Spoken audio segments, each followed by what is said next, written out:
बिस्मिल्लाहिर्रहमानिर्रहीम।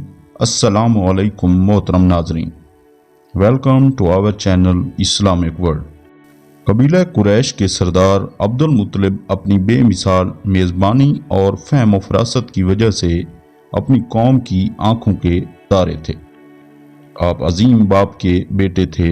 अल्लाह ताला ने आपको 10 खूबसूरत और सेहतमंद कड़ियल जवान बेटे अता किए थे। एक दिन आप काबा में हतीम में तशरीफ फरमा थे। आपके 10 बेटे शेरों की तरह आपके गिर्द हल्का बनाए बैठे थे कि एक इराबी वहां से गुजरा और ये खुशगवार मंजर देखकर बेसाख्ता बोला, अल्लाह ताला जब कोई मुमलिकत बनाना पसंद करता है तो उसके क़याम के लिए इस किस्म के जवां मर्द पैदा फरमा देता है। और फिर अब्दुल मुत्तलिब की ज़िंदगी में खूबसूरत वाक़या पेश आया। जब अबरहा ने खाना काबा पर लश्कर कशी की, अबरहा ने पहले खूबसूरत अजीमुल शान गिरजा तमीर किया। गिरजे को हीरे जवाहरात से अवेज़ा किया कि देखने वालों की आंखें खैरा हो जाएं। लेकिन बैतुल्लाह के शिदाइयों ने गिरजे को एक नज़र भी उठाकर ना देखा। अबरहा की ख्वाहिश थी कि अब लोग खाना काबा की बजाय उसके बनाए हुए गिरजे की पूजा करें। अब उसने काबा की ज़ियारत को आने वाले काफिलों को रोकना शुरू कर दिया, लेकिन उसकी कोई भी कोशिश कामयाब न हुई तो नफरत की आग में जल कर कहा कि अब मैं खाना काबा को पेमदे खाक कर दूंगा, नऊज़ बिल्लाह, खाना काबा को गिरा दूंगा। ये खबर पूरे अरब में आग की तरह फैल गई। और फिर अबरहा वाली यमन एक को पैकर हाथी पर सवार होकर अपने साथ साथियों का लश्कर लेकर मक्का मुकरमा पर चढ़ाई के लिए निकला। अबरहा अपने लश्कर के साथ तैफ पहुंचा। यहाँ के बशिंदों ने इसकी इताअत की। अब अबरहा वादी मक्का में आकर ठहर गया और अपने सवारों का एक दस्ता अहले मक्का की तरफ भेजा ताकि वो अहले मक्का को खौफजदा कर सके।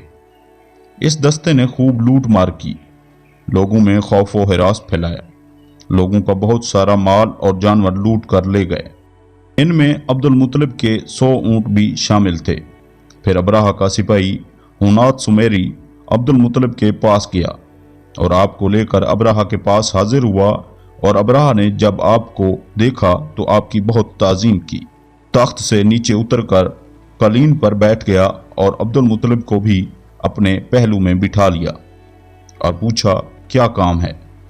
तो अब्दुल मुत्तलिब बोले, आपके सिपाही मेरे ऊँट ले आए हैं, मैं उन्हें वापस लेने आया हूँ।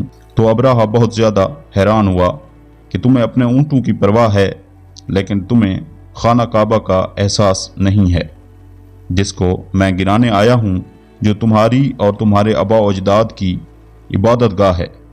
तुम्हें उसकी कोई परेशानी नहीं है।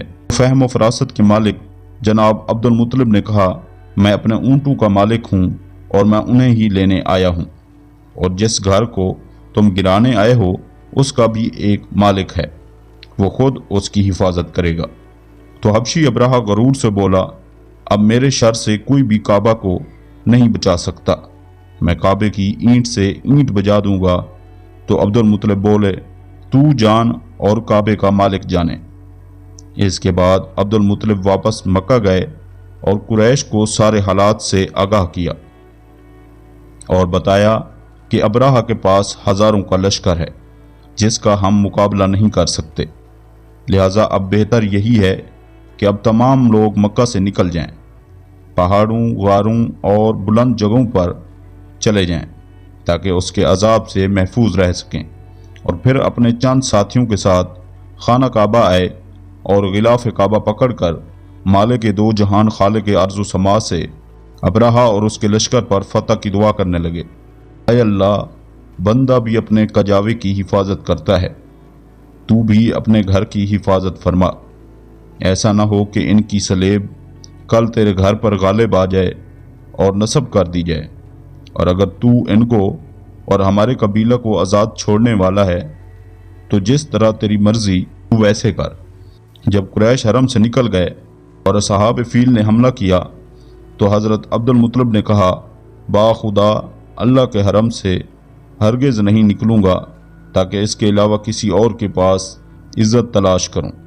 मैं तो अल्लाह ताला के बदला में और किसी चीज़ का मुतमन्नी नहीं हूँ। जब अबरहा फौज اور ہاتھیوں کو روانہ کرنے کا حکم دیا تو جب ہاتھی کا منہ مکہ کی طرف کرتے تو وہ بیٹھ جاتا، اور جب اس کا منہ کسی اور جانب کرتے تو وہ تیزی سے بھاگنا شروع کر دیتا۔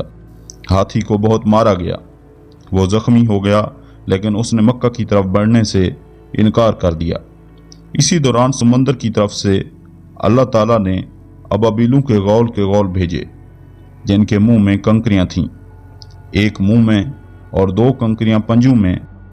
ابرہہ کے لشکر پر آ کر کنکریوں کی بارش شروع کر دی۔